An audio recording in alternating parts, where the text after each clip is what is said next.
man je me pose la question taalibe la nit ki wax na loo xamante ni da ko wax ci cadre boo xam dafa génn cadre diine maanaam assemblée nationale député demu fa pour taxawaayu sëriñ wala taxawaayu taalibe parce que amu fa c'est une représentation d'une république laïque buñ ko fàtte c'est-à-dire assemblée nationale d'une république laïque c'est-à-dire que foofu ñu taxaw noonu nasaraan mi ngi fa yahud mi ngi fa julit mi ngi fa ku gëmul dara mi ngi fa peut-être donc foofu amul sëriñ amul taalibe des députés du peuple ñoo fa nekk yoo xam dañuy légiférer pour le peuple sénégalais un peuple qui a pris benn vocation boo xamante ni on a opté pour une république laïque donc foofu amul mbiru sëriñ waxewu ko ci conférence islamique waxewu ko ci leneen Moustapha Sy président pur la parti politique buy briguer mandat présidentiel briguer mandat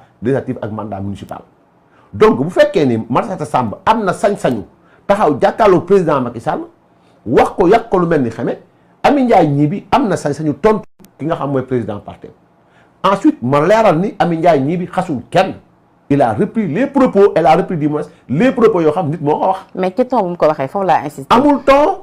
si amul ton déedéet dafa ne non amul ton. parce que bu demee parce que Amy Ndiaye Gniby bu demee ba ni yéen seen sëriñ fu mu leen toll ñun suñu président foofu lañu toll. non ku faale suñu président ñun faale wuñ la loolu c'est trop fort. maa ko wax ma ragalu ma ko. non wax na dëgg c'est-à-dire que ku faalul Macky Sall koo mën a doon ci àdduna ñun faale wuñ bu nekkee politique la li mu wax nga waxaat maanaam ku faalul président Macky Sall koo mën a doon ci àdduna bi nga taxaw ci langue politique laa wax donc faale wuñ la billahi wal kitaab. mais xam nga booy. ça ne veut pas dire maintenant. mais xam nga booy tudd sëriñ. ñu faale wuñ la ñu ne gëmuñu la loolu tamit day fort. c'est-à-dire il faut que yéen. mais sëriñ bi mais xam nga sëriñ bi en même temps moom mooy l'homme politique. il faut que donc mënuñu séparer comme les choses. non on doit les séparer. non mënul nag. déedéet on doit les séparer. parce que benn nit ki benn nit bi moom mooy représenter parti politique moom également mooy représenter kilifa gi. dañ ko war a séparer xamul tax parce que sëriñ boo mënti jël ci àdduna bu fekkee ne taxaw ci minbar di wax sëriñ la bu wàccee taxaw ci langue politique bi politicien la. mais nag waxam boobu mënu woon ñàkk tout court. non mënul ñàkk parce que président pur la ñu xas président APR.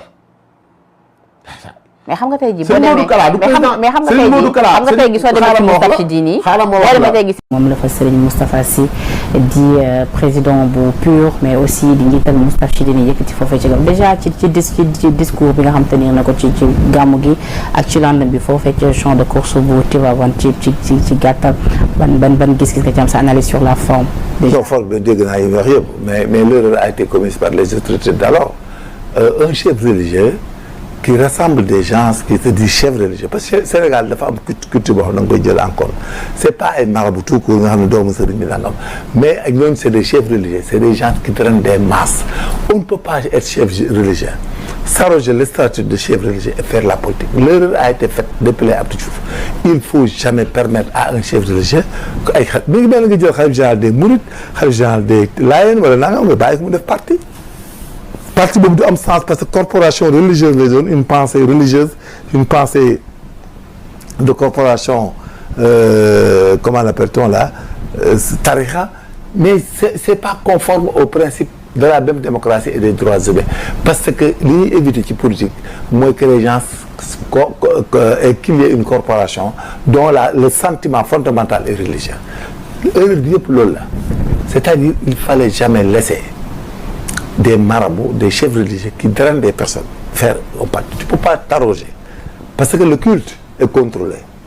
Dès lors que nga am culte boo xam ne da ngay dajale ay nit di leen wax ñuy def ñuy dem sa doctrine yow dañ la war a surveiller am foo yem on ne doit pas te permettre même de faire de la politique.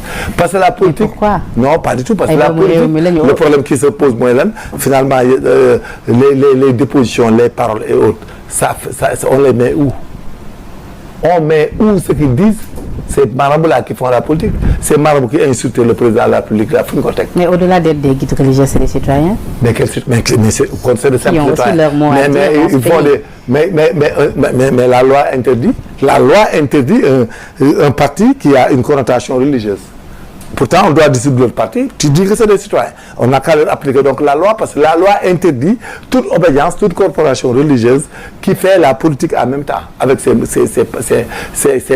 parce que ce ne sont pas des membres c'est des talibés, c'est des gens qui obéissent à la lettre et à la levée du doigt.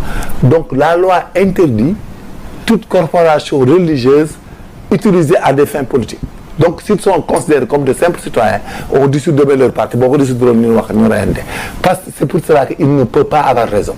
Parce que la loi l'interdit, les droits humains l'interdisent, la démocratie l'interdit, toutes les pensées politiques interdisent qu'une obédience religieuse fasse la politique. Un curé, un prêtre de haut niveau, dans une ville haute, ne peut pas faire la politique et user de ses fidèles, du rassemblement de ses fidèles à des fins religieuses et s'incruster pour faire des discours politiques. Sur le fond maintenant. Ouais. Donc ça veut dire que